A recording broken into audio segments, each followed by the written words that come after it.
Upper right kanan, pindot mo yung tatlong guhit, hanapin mo yung creator support, then content and audience tools, reels,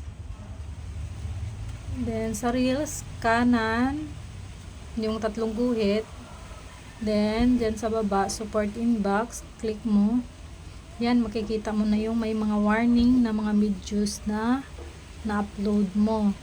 So kung gusto mong ma-monetize yung Facebook mo, burahin mo na lang yung video na may mga copyright issue para pagdating ng araw sa pag-payout na ng mga sahod mo sa Facebook, mga kinita mo sa mga views ng iyong mga video ay wala kang problema.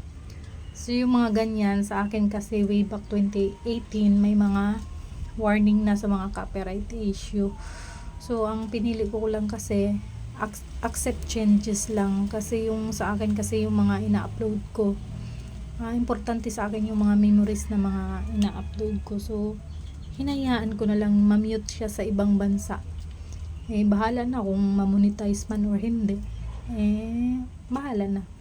Pero kung ikaw gusto mo talagang walang problema pagdating ng araw, I suggest burahin mo na lang yung video na at gumawa ka ng sarili mong content, sarili mong audio, ganun, para hindi ka problema pagdating ng araw. So yung iba dyan naayos ko na. Itong bago, may warning na naman, may triangle sa taas, kulay yellow warning sign. So kailangan kong gawa ng action to, kung anong gusto kong gawin sa video ko na ito para hindi magka-problema pagdating ng araw. Pindutin mo lang continue, ganyan, continue mo lang, and continue. May mga dyan sinusulat kung anong mga bawal or ano. Then ito, mamili ka kung anong action ang gagawin mo. Accept changes, isubmit dispute, appeal ka nga, sasabihin mo akin to, original ko to, pero be sure na original ka talaga, ikaw, sa'yo talaga una, kasi pag hindi, pwede ka rin magkakaso. So sa akin, accept changes lang.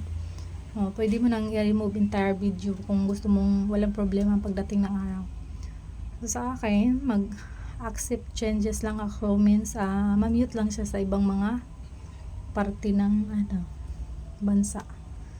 So yun, good luck na lang. Burahin mo na lang para walang problema at gumawa ka ng sariling content. Okay. Way back 2018 pa yan sa akin. Yan. Hindi ko binubura.